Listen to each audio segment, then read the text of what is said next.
Comment Jésus vivait-il? Le Fils éternel du Père a assumé la nature humaine et s'est fait homme. Jésus est vrai Dieu et vrai homme. Il est né à Bethléem. Bethléem se situe à quelques kilomètres au sud de Jérusalem. Il a grandi à Nazareth. Il a vécu pendant 30 ans sans faire de bruit. Il a partagé notre vie normale, à nous les hommes, et il a sanctifié ainsi notre quotidien. Selon la tradition juive, on arrive à la virilité plénière à 30 ans. À cet âge, par exemple, on recueille l'héritage. Jésus, lui aussi, a recueilli son héritage à 30 ans, c'est-à-dire l'héritage de son Père céleste. Il parcourut le pays durant les 3 ans qui suivaient pour attirer les hommes à son Père du ciel. Pour cela, il faisait ainsi.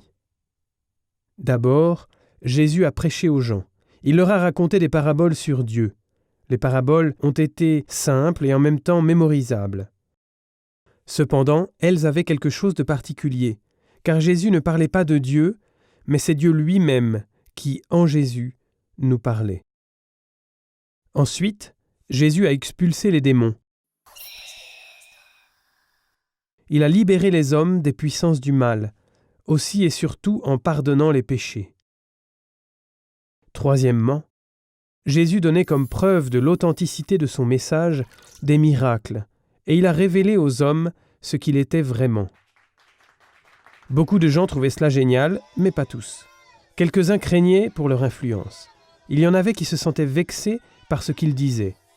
D'autres avaient une toute autre idée du Messie. Il fallait quelqu'un comme un héros de guerre qui chasserait les Romains du pays. Il y en avait donc pas mal qui voulaient sa mort. Ils arrivèrent finalement à leur but.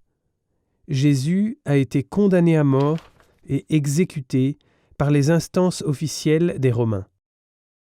Mais ce qui paraissait être un échec était le vrai triomphe, car en donnant sa vie pour nous, Jésus a racheté l'humanité. Pour que ce triomphe soit évident aussi pour nous, Jésus ressuscita du tombeau le 3e jour. Pendant 40 jours, il a encouragé ses disciples et il les a conduits à une compréhension plus profonde de ses enseignements. Puis il les a envoyés pour qu'ils portent son message jusqu'aux extrémités de la terre. Il est retourné au ciel et il y siège à la droite du Père jusqu'à son retour quand il jugera les vivants et les morts. C'est la vie de Jésus en 3 minutes. Son message et ses œuvres, tout le monde peut les relire dans la Bible, c'est-à-dire dans le Nouveau Testament, dans les évangiles selon saint Matthieu, saint Marc, saint Luc et saint Jean.